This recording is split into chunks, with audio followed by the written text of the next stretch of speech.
stuck? Is something holding you back? Are there obstacles in your way? Well, let's smash through those obstacles so that you can live your best life. Hi, I'm Matt Brooks, founder of Matt Brooks Coaching, and I'm fascinated with how people overcome barriers and achieve success. Join me for insights, strategies, and inspiring stories as we explore practical tips and powerful tools to unlock your full potential. This is the Barrier Busting Podcast.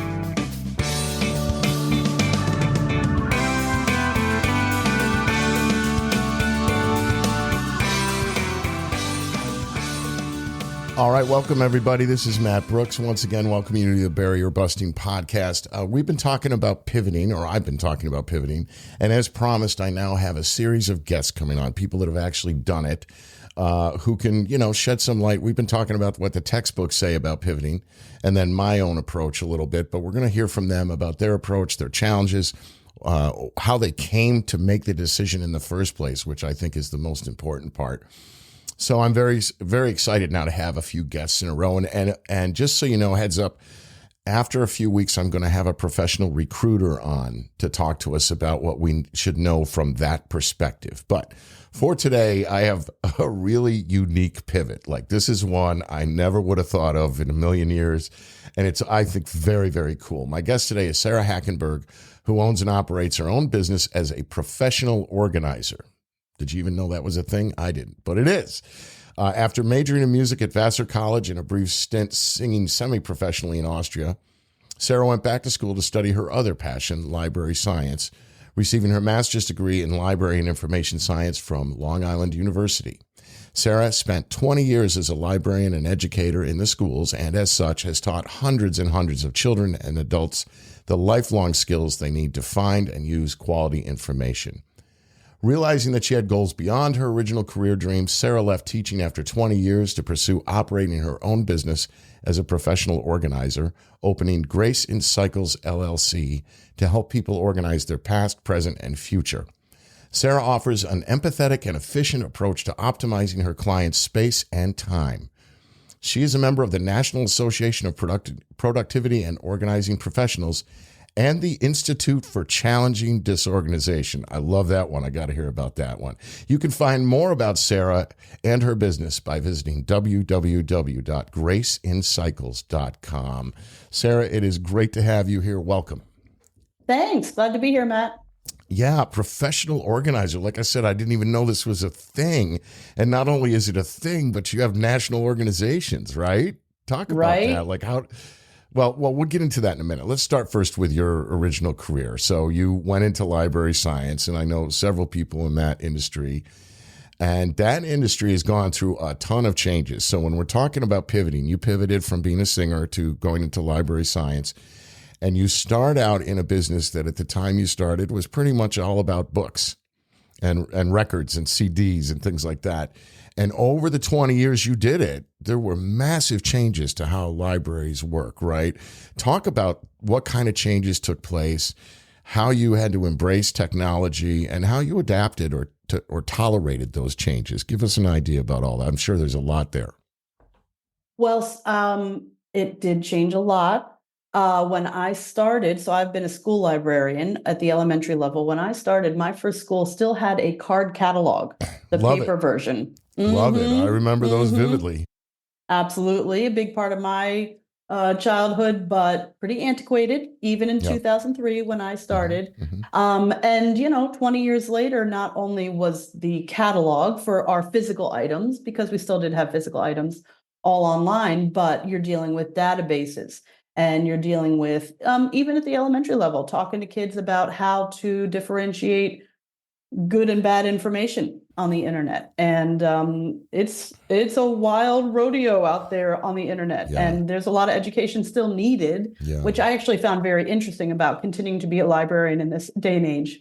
Yeah, because, we were always taught as kids, and I'm an old guy, but we were always taught as kids, don't believe everything you read. And that concept is now on steroids with the internet. And But I mean, you probably, I mean, I could just imagine how much hair you pulled out of your head, going from card catalog and the type of organization in a library that you had to having digital options that you had. I mean, figure out the software to loan out digital things and get them back or whatever you had to do. There were really massive changes in the last 20 years. Am I right? I mean, massive changes, but so much of that is automated that it really, that end of it, of managing it, is not the headache you might imagine. Okay. There's software out there for all that stuff. And whether you're circulating an electronic book or a print book, that's really managed by the software. Okay. So for me, the big push was just the constant education of kids and adults that libraries and librarians are still relevant in the internet age. Right. That was actually probably the most challenging thing that I ran into, was just people like, hey, it's on the internet. Why do we need a library anymore? Sure, I'll bet. But the truth is that the internet is only increased the amount of information we can access. And so the need to differentiate good and bad information just got more and more important. Sure. And it's harder. At least with books, to your point, even a book that doesn't have great quality, it still went through a publishing process, right? And this is not the case with the internet. Websites have no publisher or editor that runs some sort of grammar check or research to double check all their facts, copy editing. So it's a true point, especially with news now. I mean, there was a time where it did not go out until it got across an editor's desk. And I always think of Ben Bradley with the Washington Post during the whole Watergate thing. Nothing went into that paper until he was confident that what he was hearing was real. There was always that buffer, and that buffer doesn't exist anymore, which makes it even. And of course, I've got a young son, trying to teach him how to differentiate. So before we move on, because we're here, can you give us a little quick advice about how to differentiate between garbage and real information, or how to process what we're seeing? Because now we're having things go by us in rapid fire on TikTok, and Instagram and other things. And, everything looks good. So how do you know what's real and what's bullshit? It is a huge, huge challenge. And look, there are pros and cons to the day and age in which we live, right? The opportunity to hear immediate news from people on the ground has played incredible roles in things like, freedom movements and rights and human rights, emergencies. That immediate information's great. When you have a minute beyond that emergency, I think the biggest thing to pay attention to is just whatever you're seeing on TikTok, you need to take with at least one grain of salt and see if you can verify it any other way. I like to say a block of salt. Yeah, you're not wrong. And unfortunately, even the verification can be challenging because information is picked up from one source and then spread so quickly that it's easy to find a second or third source that say the same information. Then you need to look at credibility of the source. Yeah, and I also add to that, if I can, and tell me if I'm wrong, but if it sounds at all gossipy, ignore it. That's my rule of thumb. Because the thing about, social media in the early days was a way to democratize information. So people could speak. They could speak out. They could call people out. But the problem is calling people out became like fun. And so we started demolishing people that really didn't deserve to be demolished. So I say if it sounds at all gossipy, ignore it, right? That's my thing. I think that's another good filter to use. Okay. Well, it is a jungle out there now. It's the wild, wild west, and trying to discern what's real and what isn't. And even with the major news networks, I used to be a news junkie, and I almost can't even watch or read anymore. It changes from day to day. So what is the truth? What is the truth? We just don't know anymore. So all right, we could talk about this for 3 days, I'm sure. So let's move on to get us closer to where we want to be today. First, what did you learn in those 20 years of education that you've taken with you into your new life? I mean, you have a lot of life experience now.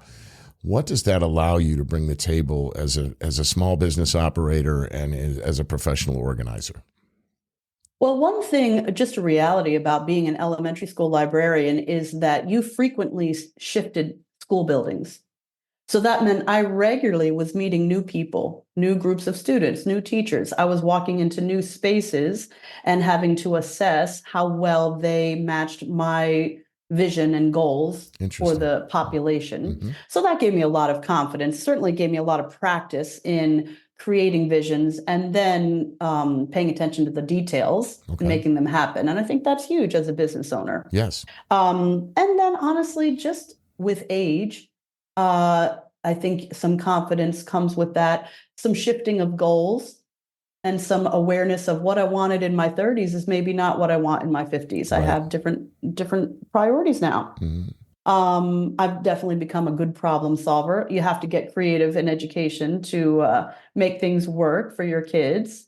So all those things are serving me well as I start out on my new business.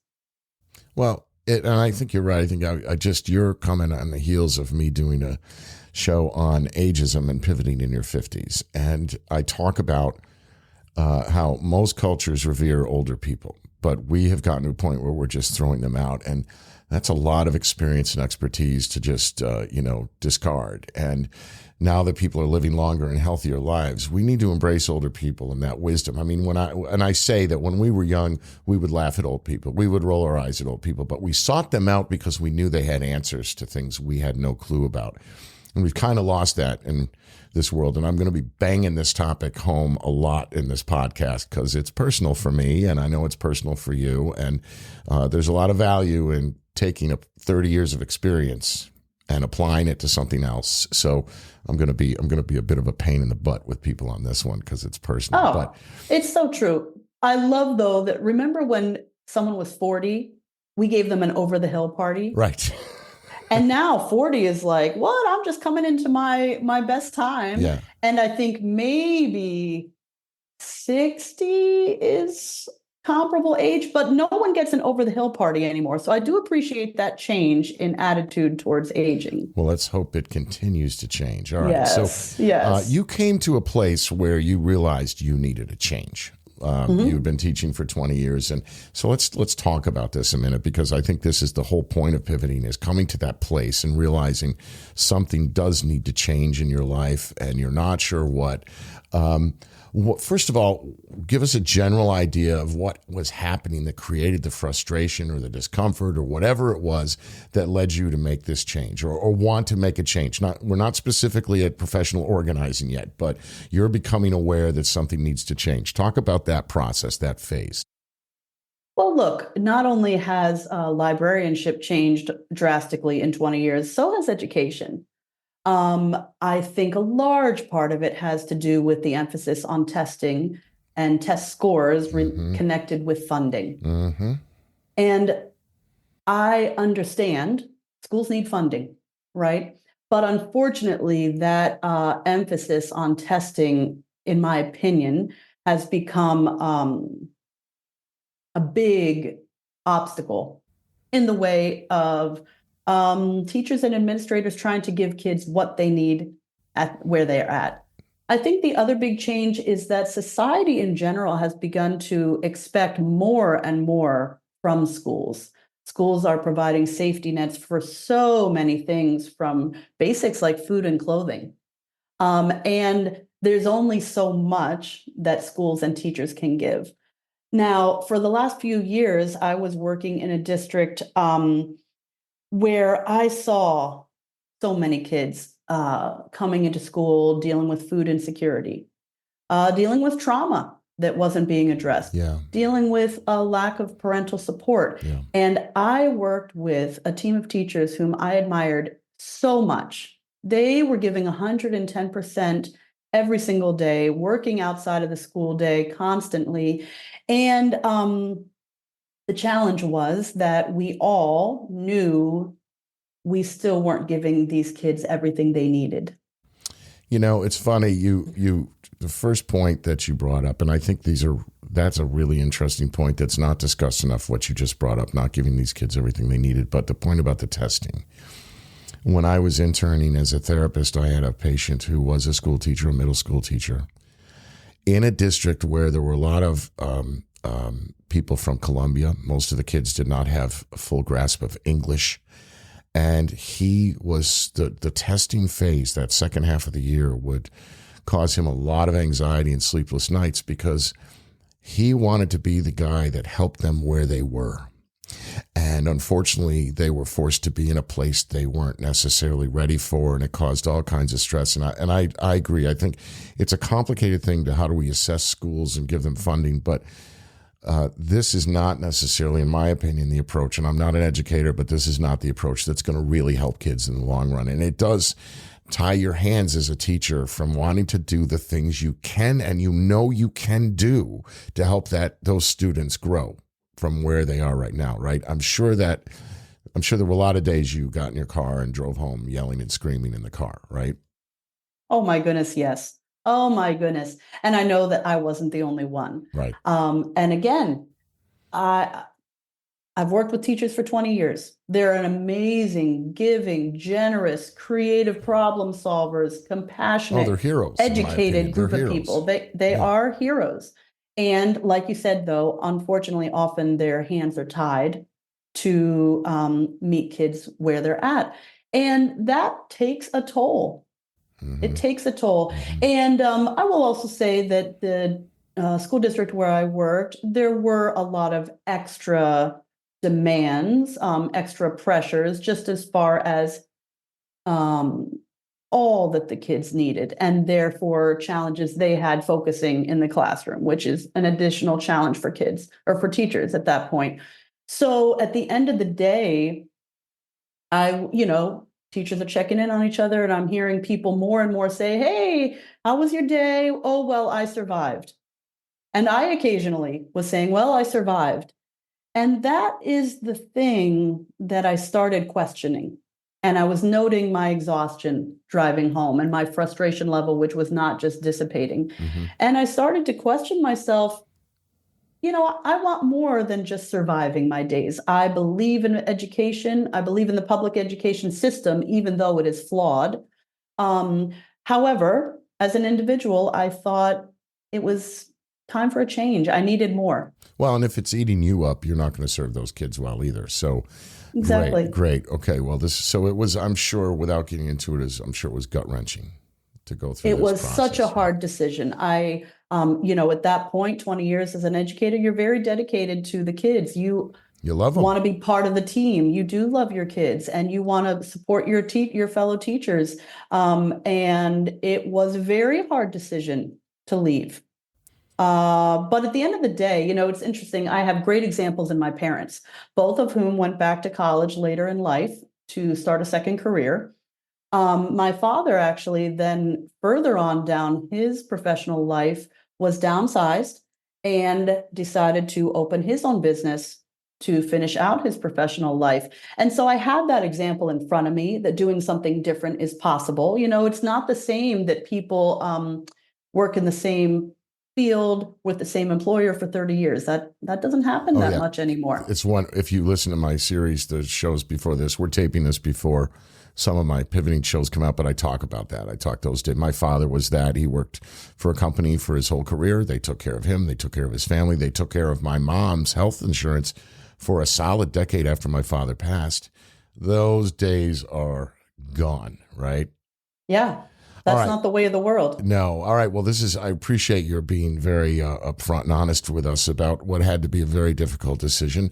We're going to take a quick break, and when we're going to come back, we're going to get right into being a professional organizer, how you came to decide to do that, and what it is to start your own business. We will be back in just a second.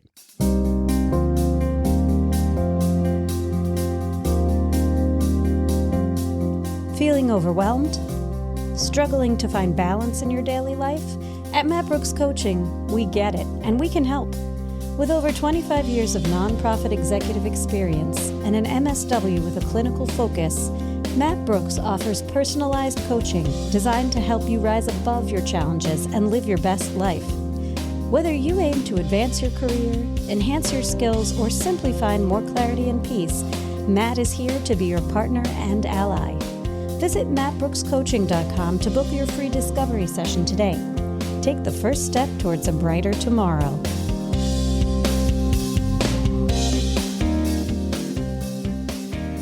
Okay, all right, let's talk about becoming a professional organizer. I mean, like I said, I didn't even know that was a thing. I'm glad it's a thing because I think we all need it, but like I didn't know it was a thing. So how did you find this? I mean, I'm sure you've decided I'm going to make a pivot. Now what? What's my pivot going to be? So, fill us in on the process of how you started thinking through ideas and then landed on professional organizer. It was interesting because initially I just sort of started job hunting in a traditional way, looking at job ads, reworking my resume, trying to figure out what other job was being advertised that I could do. But at the same time, I was also thinking, gee, I maybe just want to do something completely different. And slowly I began to put together a list of, well, if I was going to have my own business, what would that look like? And I mean, my goodness, it was everything from being a florist to, opening a bookstore cafe, because, hey, I am a librarian, right? Right. And I also really thought, okay, if I am going to do something completely different, what do I want? And I think that's important. Again, like I said, in midlife, your priorities are different. And I realized that I wanted some autonomy. I wanted ownership. Mm-hmm. I wanted flexibility in my life. I wanted to feel like I was being creative, that I was problem solving. And so that definitely led me to, okay, yep, I would like to be my own business, my own boss, own my own business. And on my list was actually organizer. I had known enough people who said, I don't know what to do with my garage. I wish I had someone to help me sort through this. What a mess. Or people who went through the downsizing process and all the challenges there. I knew a couple people who had hired someone, but it wasn't until I started researching that I realized, oh, professional organizing is an industry. There are national organizations. There are standards. There's no regulation of it, but it was really eye-opening and a wonderful feeling to discover these groups, discover people who had been working in this field for 20 years, who would put together codes of ethics to say that this is important. What we do, we are going to people's homes. They're allowing us to see messes or things that maybe they're embarrassed about or things that are overwhelming them. This is a big deal. And we take that very seriously. We take it with a great deal of confidentiality. And we're going to hold each other to these standards. Nice. It's very similar with the coaching profession, the same thing. Not regulated, but holds itself to high standards with a code of ethics and confidentiality in particular. And I same thing with my journey in a lot of ways. You'll hear me in this show. I talk about how I came to my decision, and I couldn't figure out what to do. And then I decided, you know what, I'm going to stop thinking about what I should do because I was getting nowhere, and start making some lists of criteria. And I started with the what will I absolutely not put up with anymore. I started with that list, and then I made other lists. What's interesting to me, and creativity. A lot of those things, autonomy, the things you talked about, were very interesting to me too. And we only get one life, so if we're going to make a shift, we might as well go for it, right? We might as well go for the gold. So, it's a huge change from the structured days of teaching, though, to go into running your own business. I happen to know this myself. Teaching is sometimes chaotic. Teaching is kind of structured. It can be chaotic, of course, but your day is structured. Running your own business can be at times chaotic and at times just dull, tedious, not much to do. The phone's not ringing. Like, you've got to motivate yourself. Okay, I'm going to do another couple of posts on Instagram today or whatever. And it's very easy to just stay in your jammies drinking coffee, as opposed to, you don't have to punch a time clock. You don't have to be anywhere. How has this transition been for you in terms of having to motivate yourself, not have a boss to answer to? Talk about that a little bit. I mean, transition barely scratches the surface, right? I mean, it is just night and day. Glacial shift, right? Glacial shift, right? Glacial shift. That sounds appropriate. Yes. Um, I mean, for a long time, we were experts in our field. We walked into our day knowing what was going to happen, knowing that even if we got some curveballs, we had the education and experience to handle it. Like, no big deal. It's going to be good. You so hit the nail on the head for me, because, you know, in the old days, I'd walk into a room, everybody knew what my role, my title, and my reputation was. Now I walk into a room, nobody knows me, and it's a real challenge for me to like suddenly be the nobody having to sell themselves again. You know, right? Is it the same for you? It's humbling in a way. I mean, again, within our fields, within our circles, people knew us, and even if they didn't, we're meeting new people. We know who we are, and we know all that we bring to the table. And so there's just an extra level of confidence there. So yeah, humbling, sometimes frustrating, often overwhelming. But I will say that I'm learning so many new things that I also find it exhilarating. Right? It is too. It's like, you know, and I don't know about you, but you know, I'm older than you, and I love it when I learn some new skill and nail it, because I'm like, see, I still got it. Right? You know? Yeah, absolutely. I mean, it's almost a new lease on life. So you're making the transition pretty well. I mean, you seem very happy with it, right? Relatively. I mean, you know, there are days when I'm giving myself extra pep talks or putting in that, you know, be confident playlist. Right. So we all have tools we use to, you know, keep our spirits up. I'm not sure we all have them, but we all should. That's one thing we should. I am actually not kidding. I have created multiple playlists that I play when I need a certain something, or just I'm feeling energized. I want to keep that spirit going. Smart. I think that's helpful. Absolutely smart. Good for you. But I'll bet like we said, you had to learn a few new things starting a new business. All right. So let's start with what has surprised you? What took you by surprise? I'll be honest. The best surprise has been how generous people are. Oh. As I've networked, whether it's been people within my field or not, I have found people to be very welcoming, very supportive.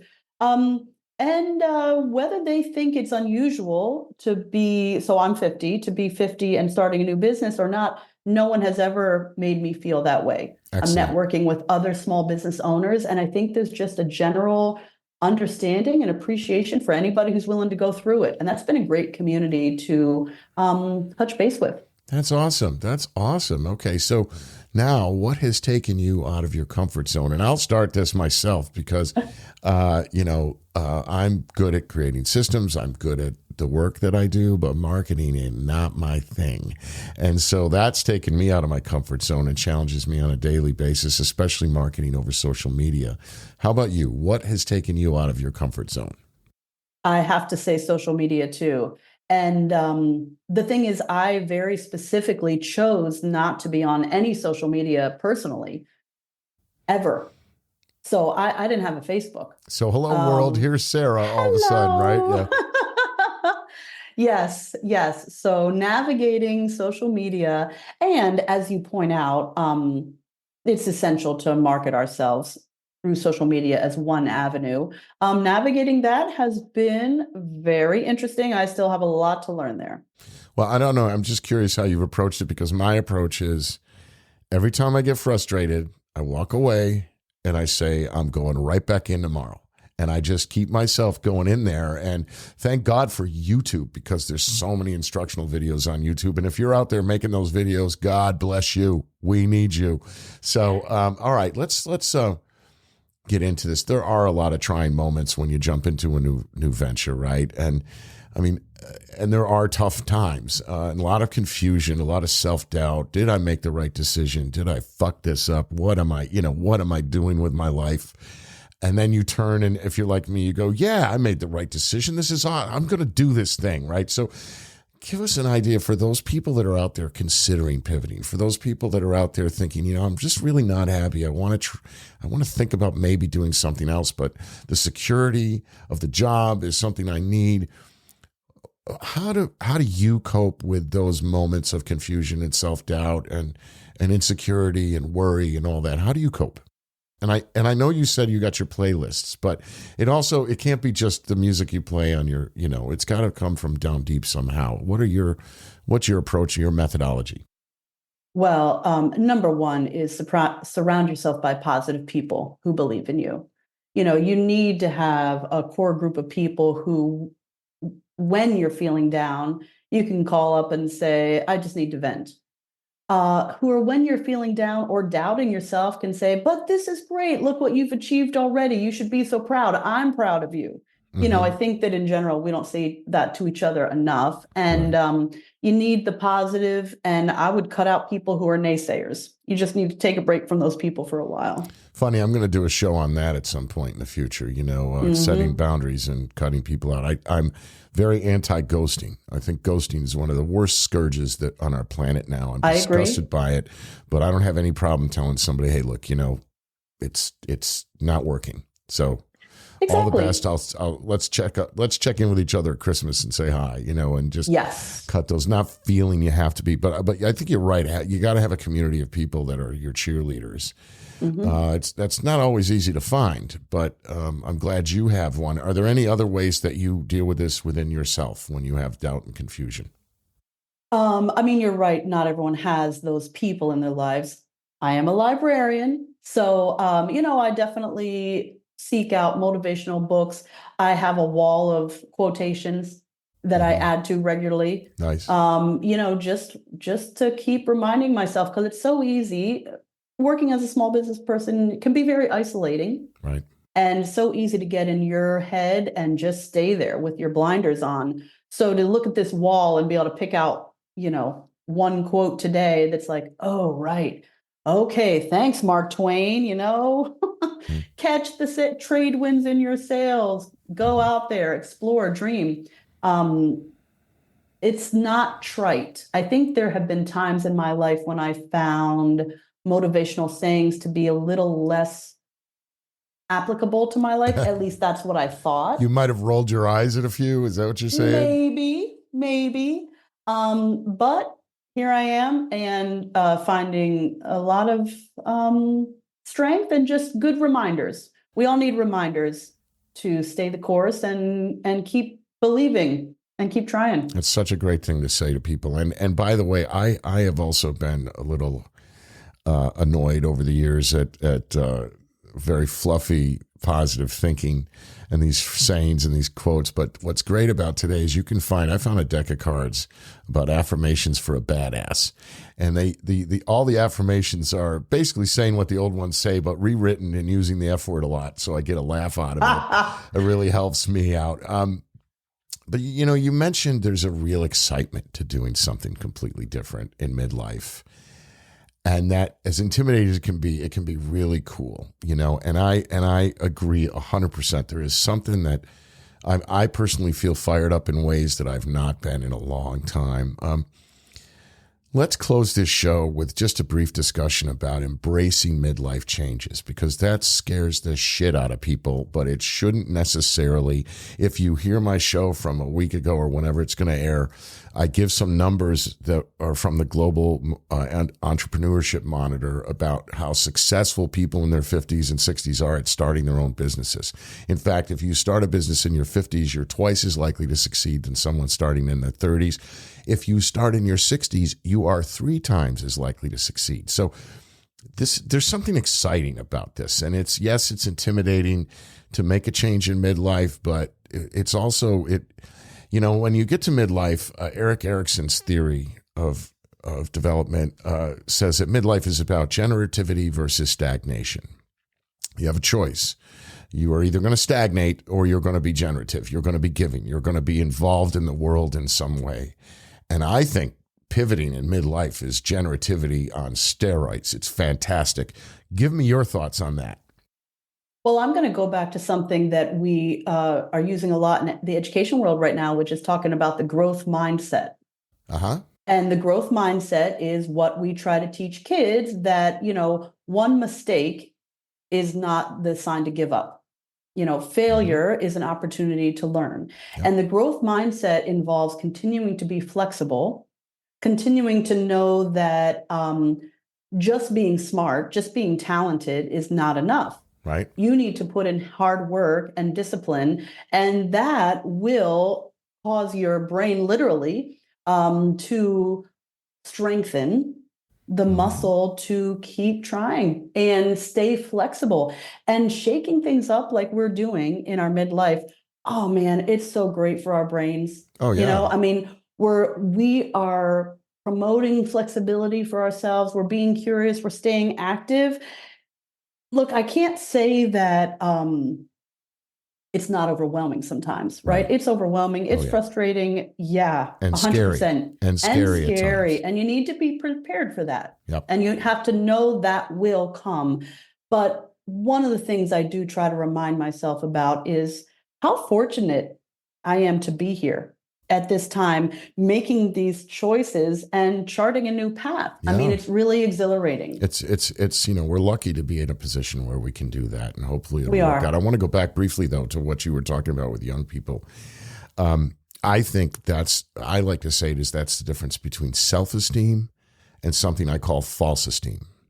False esteem is when you're made to feel good all the time. No matter what, you just feel good. Everybody makes you feel good, but there's an emptiness to that. Self-esteem comes from accomplishment, which comes from hard work and challenging yourself, being willing to make mistakes, learn from those mistakes, grow from those mistakes. It's the hard challenges. I mean, climbing Mount Fuji is not easy, but you get to the top, you feel real good. I haven't done it, but one of my best friends did, and there's a video of him at the top looking in a way, he should look exhausted, and instead he looks exhilarated in a way I've never seen him in my life. But it's not easy training for months and then doing that.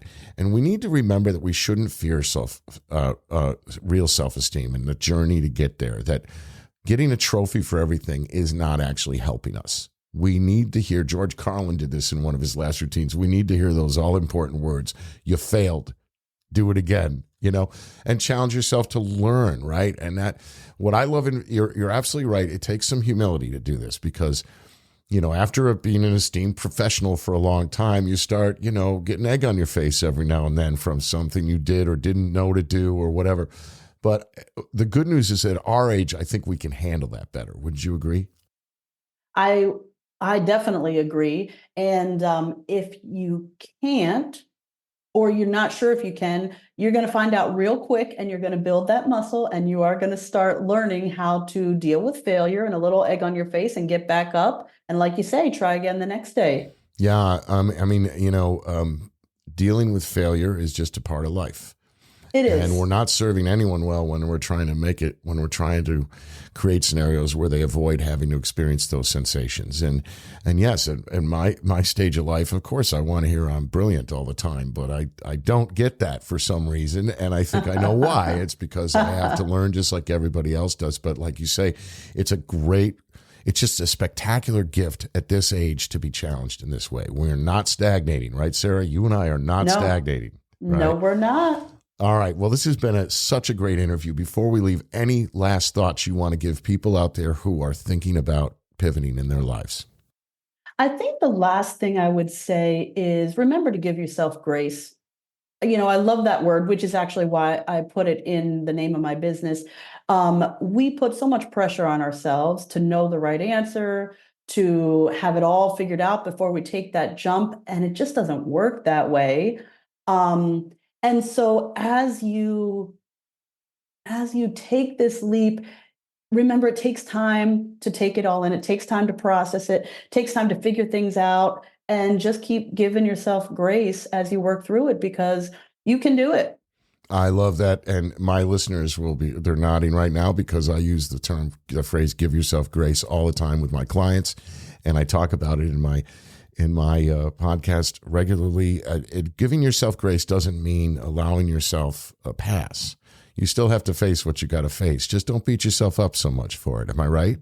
Exactly. Exactly. All right. Well, Sarah Hackenberg, this has been a joy to have you on the show. I hope you'll come back in a few months and you and I can compare notes and see how we're doing with our midlife changes, which does take a tremendous amount of courage. So I applaud you for that. I really do. Same to you. Thank you. Thank you. So thank you for being with us today. Everybody, I want to thank you so much for listening. If you've enjoyed this, please hit the follow and subscribe button so you'll know when I drop new shows. I have several more people that I'm going to interview who've done pivots and a job recruiter that I'm going to have on, which I think is going to be real helpful.